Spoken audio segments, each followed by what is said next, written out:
အေဒေးနီးယားပြည်နယ်မှာဘရင်ဂျဲရော့ကင်ဂျရဟာတမိဖြစ်သူကီတာနာခေတနာကိုထူးခြားတဲ့လက်ဆွဲတစ်ခုပေးခဲ့ပြီးဒါဟာလော့ရေဒန်ဝတ်ရေနစီကရတဲ့လက်ဆောင်ဖြစ်ကြောင်းရှင်းပြနေပါတယ်။အဲ့ဒီအချိန်မှာပဲ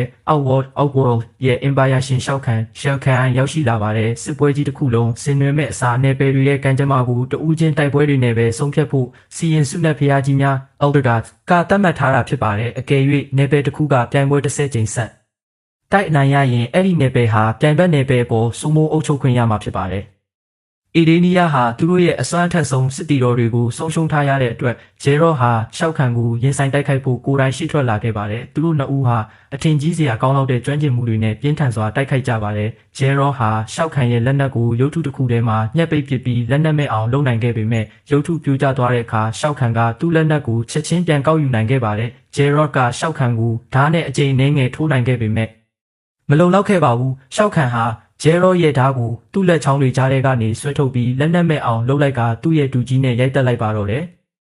ရှောက်ခံကအေဒေးနီးယားဟာသူ့အပိုင်ဖြစ်ပြီလို့ကြေညာလိုက်ပြီးကောင်းကင်ကြီးလည်းမှောက်မိုက်သွားပါတယ်။စိတ်ပြအားငယ်စွာနဲ့ပဲမိဖုရားစင်တဲ့ Queen Sindel ဟာဓာတ်တစ်ချောင်းကိုလူယူပြီးအဆောက်တွေကိုပြန်တိုက်ခိုက်ပေမဲ့ချက်ချင်းပဲအင်အားချင်းမမျှပဲဖမ်းဆီးခြင်းခံလိုက်ရပါတယ်။ရှောက်ခံကပြည်သူတွေကိုဒူးထောက်ဖို့အမိန့်ပေးတဲ့အခါစင်တဲ့နဲ့အရက်သားတွေဟာနာခံခဲ့ကြပါတယ်။ဒါပေမဲ့ကီတာနာကတော့သူမအဖေရဲ့အလောင်းသားကိုချင့်ကပ်သွားပြီးအပြာရောင်ဖဲကျိုးလေးကိုယူကာစပင်မှာချိနှောင်လိုက်ပါတယ်ရှောက်ခံကကီတာနာကိုတမိအဖြစ်မွေးစားဖို့ဆုံးဖြတ်လိုက်ပါတော့တယ်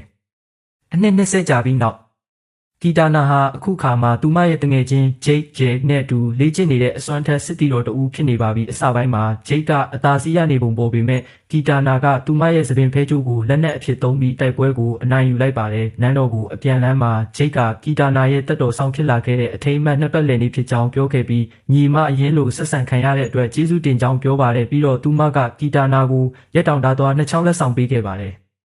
နန်းတော်မှာတော့ရှောက်ခံကပြိုင်ပွဲအသစ်စတင်ပြီဖြစ်ကြောင်းနဲ့ဒီတစ်ချိန်မှာတော့သူဟာကဘာမြေနယ်ပဲ Earthrealm ကိုလိုချင်တယ်လို့ကြေညာလိုက်ပါတယ်သူတို့နဲ့အတူမြည်သည့်တန်ရာကိုမဆိုကုသပေးနိုင်ပြီးလူတစ်ယောက်ကိုနတ်ဖျားတစ်ပါးအဖြစ်ပြောင်းလဲပေးနိုင်တဲ့ရာဇဝင်အမွေအနှစ်ဖြစ်တဲ့ရှင်နောက်ရဲ့လက်ဖွဲ့ Emulsion ကိုလိုက်ရှာနေတဲ့ရှန်ဆုံကိုလည်းပူးပေါင်းလာပါတယ်ရှန်ဆုံကအဲ့ဒီလက်ဖွဲ့ကိုကီနိုခန်အောင်လို့ခေါ်တဲ့ကျေးစားစစ်သားတအူးကခိုးယူသွားကြောင်းဖွင့်ဟပြောဆိုခဲ့ပါတယ်ကဘာမြေနယ်ပဲနှင့် Johnny Cageကဘာမြေပေါ်မှာတော့Lord Raiden ဟာသူ့ရဲ့စစ်တီတော်တွေကိုစူးစီးနေပါတယ်။တဲနာရီရပြိုင်ပွဲစတင်တော့မှာဖြစ်ပေမဲ့သူတို့မှာစစ်တီတော်တယောက်လိုအပ်နေစေပါပဲ။တစ်ချိန်တည်းမှာပဲကိုတော်အဟောင်းတစ်ခုထဲမှာ Johnny Cage ဟာလူမိုက်တွေဝိုင်းထားခြင်းခံနေရပါတယ်။သူဟာတိုက်ပွဲမစတင်မီလက်ခလဲထောင်ပြပြီးသူ့ရဲ့တိုက်ခိုက်ရေးစွမ်းရည်ကိုထုတ်ပြခဲ့ပါတယ်။အမျိုးသမီးတစ်ယောက်ကသူ့ကိုဒုံးကျည်နဲ့ပစ်ဖို့လုပ်နေပေမဲ့ Johnny ကသူမရှိနေတာကိုရိပ်မိသွားပြီးတန်းချောင်းတစ်ချောင်းနဲ့ပစ်ပေါက်ကတက်လိုက်ပါတယ်။သူမပြုတ်ကျသွားတဲ့အခါဒုံးကျည်ဟာလမ်းလွဲပြီးဟယ်လီကော်ပတာကိုထိမှန်သွားခဲ့ပြီးဂျွန်နီကတော့ဘေးကင်းရာကိုငုတ်ရှူးလွတ်မြောက်သွားခဲ့ပါတယ်။ဒါပေမဲ့ဒါဟာ TV မှာပြသနေတဲ့ရုပ်ရှင်ဟောင်းတကားဖြစ်နေတာကိုတွေ့ရပါတယ်။တစ်ချိန်ကနာမည်ကြီးအရှင်မင်းသားဖြစ်ခဲ့တဲ့ဂျွန်နီဟာအခုဆိုရင်သူ့ရဲ့ရှမ်းတောက်အချိန်တွေကုန်ဆုံးသွားခဲ့ပြီဖြစ်ပြီးဘယ်သူမှဂရုမစိုက်တဲ့ပွဲတစ်ခုမှာအမတ်တရလက်မှတ်ထိုးပေးပြီးပတ်စံရှာဖို့ကြိုးစားနေရပါတယ်။ကားပါကင်မှာဂျွန်နီကိုရေတံနဲ့ဆိုညာဘလိတ်ဆန်နီဘလိတ်တို့ကချင်းကပ်လာပြီးကဘာကြီးရဲ့ကံကြမ္မာကိုဆုံးဖြတ်မဲ့ပြိုင်ပွဲမှာပါဝင်တိုက်ခိုက်ဖို့သူတို့အဖွဲ့ထဲဝင်ဖို့ဖိတ်ခေါ်ခဲ့ပါတယ်။သူတို့ကိုယူသွနေတဲ့ပရိသတ်တွေလို့ထင်ပြီးဂျွန်နီကမယုံကြည်ခဲ့ပေမဲ့ရေဒန်ကပေါ်တဲ့ပေါ်တော်တစ်ခုဖွင့်ပြလိုက်တဲ့အခါမှာယုံသွားပါတော့တယ်။ဂျွန်နီဟာပေါ်တဲ့ကိုဖျက်ကျော်ပြီးရေဒန်ရဲ့မိုးကောင်းကင်ကျောင်းတော်စိုက်ထန်ဖို့ကိုရောက်ရှိလာကအခြားစစ်တီတော်တွေလေ့ကျင့်နေတာကိုစောင့်ကြည့်ခဲ့ပါတယ်။သူတို့မှာဆွားရရှိပြီးမိမိမှာဘာမှမရှိတာမတရားဘူးလို့ဂျွန်နီကညှိတွားပါတော့တယ်။စစ်တီတော်တွေဟာတိုက်ပွဲမှာတေဆုံးသွားနိုင်တာကြောင့်ဒီပြိုင်ပွဲကို Mortal Kombat လို့ခေါ်တာဖြစ်ကြောင်းဆိုညာကရှင်းပြလိုက်တဲ့အခါဂျွန်နီထိတ်လန့်သွားပြီးနှုတ်ထွက်ဖို့ကြိုးစားပါတော့တယ်ကဘာမြေဟာပြိုင်ပွဲကိုချိန်ရှုံးနေထားပြီးပြီဖြစ်ကြောင်းဒီတစ်ချိန်ထက်ရှုံးရင်ရှောက်ခံကသူတို့ကဘာကိုထိန်းချုပ်သွားမှာဖြစ်ကြောင်းရေတံကထောက်ပြခဲ့ပါတယ်ဂျွန်နီမှာကာရာတေခပ်ပတ်နဲ့ငါခုနဲ့ကမ္ဘာချန်ပီယံဆုရှိထားတာကိုဆိုညာကတတိပေးခဲ့ပေမဲ့ဂျွန်နီကအဲ့ဒီအချိန်တွေကုန်ဆုံးသွားပြီလို့ပြောကထွက်ခွာသွားခဲ့ပါတယ်အောက်ဝေါ်ရဲ့ဒလိထုံတန်းနဲ့ပြိုင်ပွဲစတင်ခြင်းအောက်ဝေါ်မှာတော့ခွန်ချိဟာကြာဆုံးသွားတဲ့စစ်တီတော်တအူးကိုပြန်လည်အသက်သွင်းဖို့မော်လေးတစ်ခုကိုလှုပ်ဆောင်နေပါတယ်သူ့လူတွေကဘာမြေကနေကီနိုရဲ့အလောင်းကိုတည်ဆောင်လာပြီးကွန်ချီကသူ့ကိုလည်းပြန်လဲအသက်သွင်းပေးခဲ့ပါတယ်နိုးလာတဲ့အခါကီနိုကဆိုညာဟာသူ့ကိုတက်ပြီးမျက်လုံးကိုဖျက်ဆီးခဲ့တာကိုမှတ်မိနေပါတယ်ကွန်ချီဟာရှောက်ခံထံပေးအပ်ဖို့ကီနိုစီကနေလက်ဖွဲ့ကိုယူလိုက်ပါတယ်ကီနိုကသူ့နောက်ကိုလိုက်သွားခဲ့ပြီးကွန်ချီကမော်ပညာသုံးပြီးကီနိုကိုစိုင်ပါနဲ့တစ်မျက်လုံးအစ်စ် cybernetic တလုံးတက်ဆင်ပေးလိုက်ပါတယ်အဲ့ဒီမျက်လုံးကနေလေဆာပစ်နိုင်တဲ့စွမ်းရည်ပြန်ရလာတာကိုကီနိုကအတည်ပြုခဲ့ပါတယ် မိုးကောင်းကင်ကျောင်းတော်မှာတော့တဲနာရီရဲ့နောက်ဆုံးတဲပွင့်လေးကျသွားပြီးဆိုညာရဲ့ခန္ဓာကိုယ်ဟာလင်းထိန်လာကသူမဟာပထမဆုံးပွဲအတွက်ရွေးချယ်ခံလိုက်ရပြီဖြစ်ကြောင်းပြသနေပါတယ်။သူမပြောက်ကွယ်သွားပြီးနောက်စစ်တီတော်2ယောက်ရွေးချယ်ခံရမှာမဟုတ်ဘူးလားလို့ကိုရန်ခုံရောင်ကမှတ်ချက်ပြုပါတယ်။ဘာတစ်ခုမှတော့စိတ်သက်ကြနေတဲ့ဂျွန်နီကိချ်ဟာသူ့ရဲ့ရုပ်ရှင်ဟောင်းတွေကိုကြည့်ရင်အရက်တောက်နေတော့မှပဲရုတ်တရက်အောက်ဝေါ်စီကိုတယ်လီပို့ထလက်ဖော့အလုတ်ခံလိုက်ရပါတော့တယ်။ကဘာကောင်းကင်မှာတိုက်ခိုက်ရေးသမားတဦးစီကိုကိုစားပြုတဲ့မိတောက်တွေလင်းထိန်လာချိန်မှာကီတာနာဟာသူ့ရှိမှပေါ်လာပါတယ်အဖွဲတစ်ဖွဲမှာစစ်တီတော်တွေကုံဆုံးသွားတဲ့အခါပြန်ပွဲပြီးဆုံးမှာဖြစ်ပါတယ်တိုက်ပွဲများဂျွန်နီကိချ်ကစားကီတာနာမောင်းတန်မီလာရာနဲ့ကီတာနာကရက်တောင်ဓာတ်တော်တစ်ချောင်းနဲ့လှမ်းပစ်ပြီးဂျွန်နီကရှောင်လိုက်ပါတယ်ကီတာနာဟာလက်သီးချီကန်ချက်တွေနဲ့ဓာတ်တော်တွေကိုပေါင်းဆက်ပြီးအပြင်းထန်တိုက်ခိုက်ပါတော့တယ်ဂျွန်နီဟာအချိန်တန်ကြာကောင်းကောင်းခုခံနိုင်ခဲ့ပေမဲ့နောက်ဆုံးမှာတော့ကန်ချခံလိုက်ရပါတယ်တိုက်ပွဲကိုအတီးလင်းသဘောထားပြီးဂျွန်နီဟာစနစ်တကျကိုခံပညာတွေနဲ့ပြန်တိုက်ခိုက်ပေမဲ့ကီတာနာကသူ့ကိုထပ်မံလဲကျအောင်လုပ်ခဲ့ပြန်ပါတယ်ဂျွန်နီကအမိုးပေါ်ကိုတက်သွားပေမဲ့ကီတာနာကသူ့မရဲ့ရက်တောင်နဲ့လှမ်းပစ်ပြီးသူ့ခြေထောက်ကိုဓာတ်ရှက်ထိစေခဲ့ကသူ့ကြောပေါ်ကိုခုန်တက်ပြီးအမိုးကိုဖျက်ကျော်ကကန်ချလိုက်ပါတယ်။ရှောက်ခံကကီတာနာကိုသူ့ကိုအပြက်ရှင်းပစ်ဖို့ပြောပေမဲ့သူမတုံဆိုင်နေခဲ့ပြီးဂျွန်နီတတိလစ်သွားခဲ့ပါတယ်။ကောင်းကင်ကမီးတောက်တစ်ခုပျောက်ကွယ်သွားပြီးဂျွန်နီရဲ့ခန္ဓာကိုယ်လည်းပျောက်ကွယ်သွားကသူပြန်ပွဲကနေနှုတ်ထွက်သွားရပြီဖြစ်ကြောင်းပြသနေပါတယ်။ဆိုညာဘလိတ်ဗတ်စင်တဲ့ဆိုညာဟာအခုခါမှာရှောက်ခံရဲ့ကျင်ရတော်နဲ့စစ်တီတော်ဖြစ်နေတဲ့စင်တဲနဲ့တွေ့ဆုံပါတယ်။မြေပြင်ကနေစူးကြုံတွေထွက်လာပါတယ်။ဆိုညာကစွမ်းရင်တုံးတစ်ခုနဲ့ပြစ်လိုက်ပေမဲ့စင်တဲကရှောင်လိုက်ပါတယ်။ဆိုညာကထပ်မံပြစ်ခတ်ပြန်ပေမဲ့စင်တဲကသူမရဲ့ဖုတ်ကောင်ဟိုတန်ဘန်ရှီစကရင်ကိုတုံးပြီးတိုက်ခိုက်မှုကိုပိတ်ဆို့ကဆိုညာကိုနေရန်စီလွှင့်စင်သွားအောင်လုပ်လိုက်ပါတယ်။စူးကြုံတစ်ခုကဆိုညာရဲ့လက်မောင်းကိုဓာတ်ရှက်ထိသွားပါတယ်။ဆိုညာကအခန်းထဲမှာပတ်ပြေးပြီးအယိုးစုတစ်ခုကိုဒိုင်းဖြစ်သုံးကစင်တဲရဲ့အော်တန်ကိုရက်တန့်စေဖို့သူမကိုရိုက်နှက်လိုက်ပါတယ်ထွက်ပေါ်လာတဲ့စူးကြုံတွေကြားမြေပြင်ပေါ်မှာသူတို့တိုက်ခိုက်ကြပြီးစင်တဲကဆိုညာကိုလွန့်ထွက်သွားအောင်ထပ်မံအော်ဟစ်လိုက်ပြန်ပါတယ်ဆိုညာဟာသူမရဲ့စွမ်းအင်လက်ကောက်တွေနဲ့စင်တဲကိုအချက်ချို့ထိမှန်အောင်လုပ်နိုင်ခဲ့ပြီးစင်တဲကိုစူးကြုံတွေနဲ့တွန်းပို့ဖို့ကြိုးစားရင်းလေဘင်းကိုတိုင်းဖက်ချုပ်လိုက်ပါတယ်ဆိုညာဟာစင်တဲရဲ့ခန္ဓာကိုယ်ကိုစွမ်းအင်တုံးတွေနဲ့တိုက်ရိုက်ပစ်ခတ်ပြီးသူမရဲ့ခြေထောက်တွေနဲ့လေဘင်းကိုညှက်ကစူးကြုံပေါ်ကိုလွှင့်ပစ်လိုက်ပြီးတိုက်ပွဲကိုအနိုင်ရရှိသွားပါတော့တယ်လျှို့ဝှက်မဟာမိတ်အဖွဲ့ဆိုညာနဲ့ဂျွန်နီတို့အကြောင်းတော်ကိုပြန်ရောက်လာကြပြီးဂျွန်နီကသူပြန်ပွဲကနေနှုတ်ထွက်သွားရပြီဖြစ်ကြောင်းသိလိုက်ရပါတယ်ဂျွန်နီစိတ်ညစ်နေတော့မှပဲရေတံကနတ်ဖျားတွေဟာသူ့ကိုအကြောင်းပြချက်တစ်ခုခုကြောင့်ရွေးချယ်ခဲ့တာဖြစ်ပြီးအမြင်ကြေထားဖို့လိုအပ်ကြောင်းပြောခဲ့ပါတယ်နောက်တနေ့မှာကီတာနာဟာတောအုပ်ထဲကကျောင်းတော်ငယ်လေးတစ်ခုစီသွားပြီးသူမရဲ့လက်ဆွဲကိုဝစ်စင်ကရေတံရှိတဲ့နေရာစီတယ်လီပို့လုပ်ခဲ့ပါတယ်။ဂျွန်နီကသူမကိုမြင်တော့ဒေါသထွက်သွားပေမဲ့ရေတံကကီတာနာဟာအစကတည်းကသူ့အတွက်အလုပ်လုပ်ပေးနေတာဖြစ်ကြောင်းဖွင့်ဟခဲ့ပါတယ်။ရှောက်ခံစောင့်ကြည့်နေတာကြောင့်သူမဟာဂျွန်နီကိုယုံကြည်လောက်အောင်အနိုင်တိုက်ခဲ့ရတာဖြစ်ပါတယ်။ရှောက်ခံဟာလက်ဖွဲ့ကိုတွေးရှိသွားပြီဖြစ်ကြောင်းအကယ်၍သူသားအဲ့ဒါကိုစွန့်ရင်ဖြစ်လိုက်ရင်ဘယ်သူမှတားဆီးနိုင်မှာမဟုတ်ကြောင်းကီတာနာကတတိပေးခဲ့ပါတယ်ပြီးတော့အောက်ဝေါ်အတွက်ရှင်ပြိုင်နေတဲ့သူမရဲ့တငယ်ချင်းဂျိတ်အပေါ်ကျင်နာကြဖို့လည်းတောင်းဆိုခဲ့ပါတယ်ကီတာနာသူမရဲ့နယ်ပယ်ကိုပြန်ရောက်တဲ့အခါကျောင်းတော်အပြင်ဘက်မှာစောင့်နေတဲ့ဂျိတ်ကိုတွေ့လိုက်ရပါတယ်ဂျိတ်ကကီတာနာကိုရှောက်ခံပေါ်တစ္ဆာဖောက်ဖြစ်တဲ့အတွက်တစ္ဆာဖောက်လို့ခေါ်လိုက်ပါတော့တယ်အခြေအနေများပြောင်းလဲသွားခြင်းရေတံရဲ့ကျောင်းတော်ကိုပြန်ရောက်တဲ့အခါအဖွဲ့သားတွေဟာတေဘီလို့ထင်ထားတဲ့ကွန်လောင်ခေါင်းသားရောက်ကိုမြင်ပြီးထိတ်လန့်သွားကြပါတယ်။ကွန်ချီရဲ့ပြန်လဲအသက်သွင်းခြင်းခံရပြီးနောက်သူဟာအခုခါမှာအောက်ဝေါ်အတွက်တိုက်ခိုက်ပေးနေတာဖြစ်ပါတယ်။လက်ဟန်ချီဟန်တစ်ခုနဲ့တင်ကွန်လောင်ဟာသူ့ရဲ့စဝိုင်းပုံထားအုပ်ထုပ်ကိုထိန်းချုပ်ပြီးရေတံရဲ့လေဘင်းကိုဓာတ်ရှက်ထိအောင်လုပ်လိုက်ပါတယ်။တစ်ချိန်တည်းမှာပဲစစ်တီတော်၃ယောက်ပျောက်ကွယ်သွားပြီးကွန်လောင်ဟာပြိုင်ပွဲစီခေါ်ယူခြင်းခံလိုက်ရကမပျောက်ကွယ်မီသူ့ရဲ့လုံဖို့ကင်ဘက်တွေကိုဖိတ်ခေါ်သွားခဲ့ပါတယ်။ဆိုညာဗဇာကွန်ချီဆိုညာဟာကွန်ချီနဲ့တိုက်ပွဲဝင်ပါတယ်ဂျွန်နီဗဲရှန်ဆုံဂျွန်နီကိုရှန်ဆုံကတိုက်ခိုက်ပြီးသူ့ရဲ့စွမ်းရည်တွေကိုစုပ်ယူကနေရန်စီလွှင့်ပစ်လိုက်ပါတယ်ရေတံကတွားသွားပြီးလွတ်အောင်ပြေးဖို့ကြိုးစားပေမဲ့ရှန်ဆုံကရေတံရဲ့စွမ်းအားတွေကိုလက်ဖွဲ့ထဲစုပ်ယူပါတော့တယ်ဆိုညာကစွမ်းရည်တုံးတစ်ခုနဲ့ပစ်ခတ်လိုက်တာကြောင့်ရန်သူတွေတယ်လီပို့ပြီးထွက်ပြေးသွားကြပါတယ်အောက်ဝေါ်မှာတော့ကွန်ချီဟာလက်ဖွဲ့ကိုရှောက်ခံရဲ့ရင်ဘတ်ထဲထည့်သွင်းပေးလိုက်ပြီးအင်ပါယာရှင်ကိုမတည်နိုင်တဲ့အသက်ကိုပေးလိုက်ပါတော့တယ်အောက်ဝေါ်မှတိုက်ပွဲများကိုရန်မြာရှောက်ခံ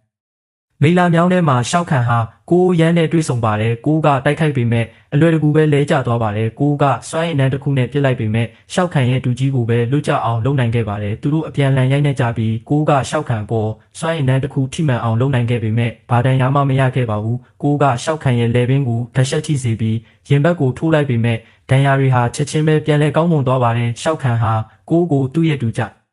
ဒီနဲ့ရိုက်နှက်ပြီးတက်လိုက်ကသူ့အလောင်းကိုရေထဲမြုပ်ပစ်လိုက်ပါတော့တယ်။ Jess Jacks the Jake Jess ဟာလမ်းမပေါ်မှာ Jake နဲ့ရင်ဆိုင်ရပြီးသူမဟာမှားယွင်းတဲ့ဘက်မှာရောက်နေကြောင်းပြောခဲ့ပါတယ်။ Jess ကသူ့ရဲ့ဆိုင်ပါနဲ့တလက်မောင်းတွေကိုတုံးပြီးသူမရဲ့လက်နက်ကိုဖျက်ဆီးဖို့ကြိုးစားပေမဲ့လက်နက်ကတိတ်ကိုအားကောင်းလို့နေပါတယ်။အပြန်အလှန်တိုက်ခိုက်ပြီးနောက် Jess က Jake ကိုလက်နက်မဲ့အောင်လုပ်လိုက်ပါတယ်။ Jake ကဆက်လက်တိုက်ခိုက်ပေမဲ့မိနစ်ပိုင်းတွင်းမှာပဲ Jess ကသူမကိုအနိုင်ယူလိုက်ပါတယ်။ Jake ကသူ့ကိုအပြက်ရှင်းပစ်ဖို့ပြောပေမဲ့ Jess ကကီတာနာဟာကိုအသက်ချမ်းသာပေးခဲ့။ဒါကိုသတိရပြီးအကျွေးဆက်တဲ့အနေနဲ့သူမကိုပြန်ထူပေးခဲ့ပါတယ်။ လူကန်ကွန်လောင်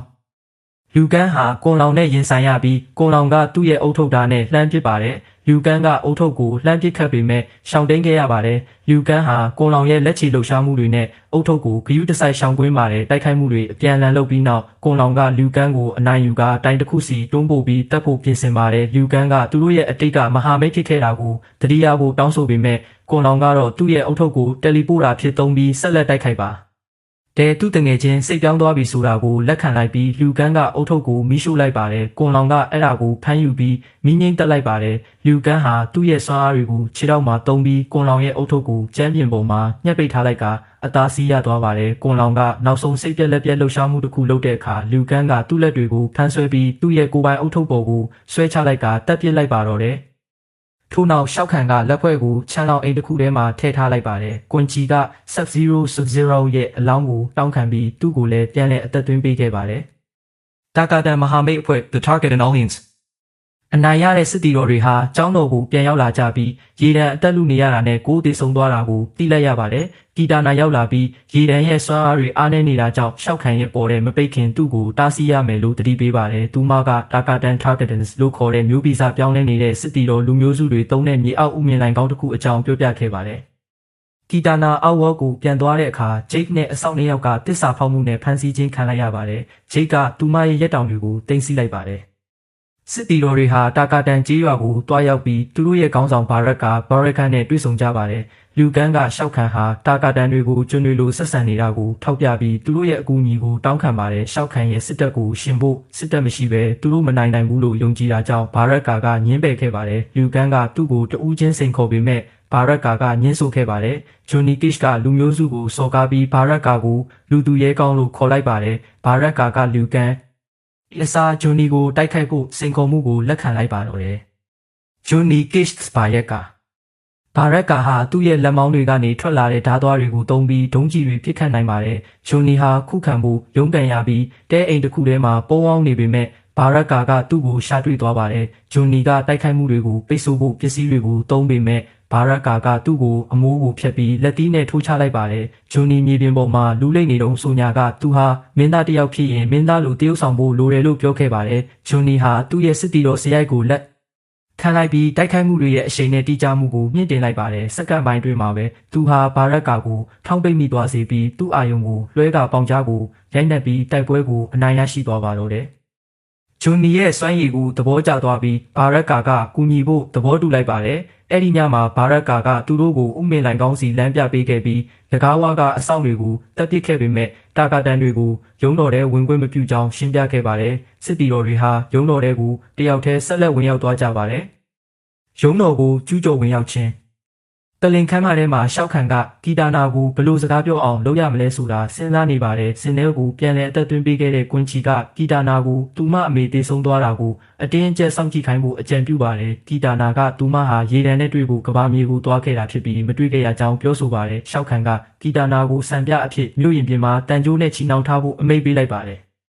ရုံးတော်ထဲမှာတော့စစ်တီတော်တွေဟာလက်ဖွဲ့ကိုရှာဖွေဖို့လူခွဲလိုက်ကြပါတယ်။လူကန်ကအရင်ဆုံးတွေ့ရှိခဲ့ပေမဲ့ရှောက်ခံကသူ့ကိုချက်ချင်းတိုက်ခိုက်ပါတော့တယ်။လူကန်ကမီးနဂါးကြီးနှစ်ကောင်ကိုထုတ်လွှတ်လိုက်ပေမဲ့မိတောက်တွေဟာအင်ပါယာရှင်ကိုဘာတန်ယာမှမပေးနိုင်ခဲ့ပါဘူး။သူတို့လက်ချင်းထိတိုက်ခိုက်ကြပြီးလူကန်ကရှောက်ခံကိုလက်နက်မဲ့အောင်လုပ်လိုက်ပါတယ်။သူကလက်ဖွဲ့လောင်ရင်ကိုဖျက်ဆီးဖို့တူကြီးကိုကောက်ကင်လိုက်ပေမဲ့ရှောက်ခံကသူ့ကိုလဲကျအောင်ရိုက်ချလိုက်ပါတယ်။ဂျက်ရောက်လာပြီးလူကန်ကရှောက်ခံကိုမိတိုက်ခိုက်မှုတွေနဲ့အာယုံလွှဲထားစဉ်မှာပဲ Jess ကသူ့ရဲ့ဆက်ရုပ်လက်မောင်းတွေကိုတုံးပြီးလှောင်အိမ်ကိုဖျက်ဆီးလိုက်ပါတယ်။ Jess လက်ဖွဲ့ကိုမယူမီမှာပဲရှောက်ခံကကြားဖြတ်ဝင်ရောက်ပြီး Jess ရဲ့လက်မောင်းတစ်ဖက်ကိုဆွဲဖြတ်ပစ်လိုက်ပါတယ်။ဂျွန်နီနဲ့ဆူညာတို့ရောက်လာကြပါတယ်။ရှောက်ခံကဆူညာကို Jess ရဲ့ဖြတ်တောက်ထားတဲ့လက်မောင်းနဲ့ရိုက်နှက်ပြီးအချက်နှဲငယ်အတွင်းမှာပဲလဲကျအောင်လုပ်လိုက်ပါတယ်။ Jess ကဆူညာကိုပြစ်မှတ်ထားတဲ့တိုက်ခိုက်မှုကိုသူ့ရဲ့ကြမ်းရှာ တိနေတဲ့လက်မောင်းနဲ့ပိတ်ဆို့ခဲ့ပေမဲ့ရှောက်ခံကအဲ့ဒီလက်မောင်းကိုပါချိုးဖောက်ပစ်လိုက်ပြန်ပါတယ်ဂျွန်နီကလက်ဖွဲ့စီပြေးသွားပေမဲ့ Sub-Zero ပေါ်လာပြီးအဲ့ဒါကိုလူယူသွားပါတယ်ရှောက်ခံကအဲ့ဒီအာယုံနဲ့မှုကိုတုံးပြီး Jess ရဲ့လက်နဲ့လေဘင်းကိုထိုးကတက်ပစ်လိုက်ပါတော့တယ်ဆိုညာကရှောက်ခံကိုစေးရီတိုင်းထွာပြီးနှစ်ယောက်စလုံးနောက်ထပ်ပြန်ပွဲစဉ်အတွက်ပျောက်ကွယ်သွားကြပါတယ် Sub-Zero ဟာလက်ဖွဲ့ကိုယူပြီးထွက်ခွာသွားခဲ့ပြီးအဆောက်အဖွဲ့တစ်ဖွဲ့ဟာဂျွန်နီရဲ့ရုပ်ရှင်တွေကိုစော်ကားတဲ့ကီနိုနဲ့အတူရောက်လာကြပါတယ်အဆောက်တွေဂျွန်နီကိုမဖမ်းဆီးမိမှာပဲကီနိုကသူတို့ကိုအတန်းလိုက်စီပြီးသူ့ရဲ့ဆိုင်ဘာနဲ့တစ်မျက်လုံးကနေလေးစားတစ်ချက်တည်းနဲ့အကုန်တက်ပစ်လိုက်ပါတယ်ထိုနှစ်ယောက်ဟာကျောင်းတော်ကိုပြန်ရောက်လာကြပြီးကီနိုကသူဟာအောက်ဝတ်ထက်ကဘာမြေရဲ့စိန်ခံမှုတွေကိုပိုကြိုက်တာကြောင့်ရှောက်ခံကိုတားဆီးဖို့ကူညီချင်တာဖြစ်ကြောင်းရှင်းပြခဲ့ပါတယ်သူက Sub-Zero ဟာလက်ဖွဲ့ကိုနီတာရန် Netherrealm စီတဲ့ဆောင်သွားကြောင်းဖွင့်ဟခဲ့ပါတယ်ရေဒန်ဟာသူ့ရဲ့ကြံရှိနေတဲ့စွမ်းအားတွေကိုတုံးပြီးသူတို့ကိုအဲ့ဒီနေရာစီပို့ဆောင်ပေးလိုက်ပါတယ်အကယ်၍သူတို့လက်ဖွဲ့ကိုပြန်မရပဲရေဒန်ရဲ့စွမ်းအားကိုပြန်မဖြည့်နိုင်ရင်သူတို့ဟာအဲ့ဒီနေရာမှာပဲအမြဲတမ်းပိတ်မိနေမှာဖြစ်ပါတယ်နီတာရန်နဲ့နောက်ဆုံးတိုက်ပွဲနီတာရန်မှာတော့ဂျွန်နီနဲ့ကီနိုတို့ဟာ Scorpion ရဲ့ဝိညာဉ်ကိုတွေ့ရှိပြီးသူတို့ကိုလမ်းပြပေးဖို့တောင်းဆိုကြပါတယ် Sub-Zero ပြန်လဲအသက်သွင်းခံရပြီးဆိုတာကိုမကြားမချင်း Scorpion ကညှင်းဆိုခဲ့ပါတယ် Sub-Zero ဟာသူ့မိသားစုကိုတတ်ခဲ့တာကိုသတိရသွားပြီး Scorpion ရဲ့ဒေါသဟာပတ်ဝန်းကျင်ကိုမရဲပြေကဲ့သို့ရှုခင်းအဖြစ်ပြောင်းလဲပစ်လိုက်ပါတယ်အခုခါမှာတန်ချက်ကအင်ဂျီကိုဝစ်ဆင်ထားပြီးသူကူညီဖို့သဘောတူလိုက်ပါတော့တယ်အောက်ဝေါ်ရဲ့မြို့ရင်ပြင်မှာတော့ဂျိတ်ဟာကီတာနာကိုတန်ကြိုးနဲ့ချီနှောင်ထားပါတယ်ကီတာနာကဂျိတ်ရဲ့ကျင်နာမှုကိုအတနာခံပေမဲ့သူမရဲ့တောင်းပန်မှုတွေကိုလစ်လျူရှုခြင်းခံခဲ့ရပါတယ်ထို့နောက်ဂျိတ်ကရှန်ဆုံကိုသူမဟာလက်ဖွဲ့ကိုကာကွယ်ဖို့ကူညီခြင်းကြောင်းပြောခဲ့ပြီးရှန်ဆုံကသူမရဲ့လက်နက်ကိုသူ့ရဲ့စွမ်းအားတွေနဲ့နှိပ်စက်ဆုံးမှုကူပေးလိုက်ပါတယ်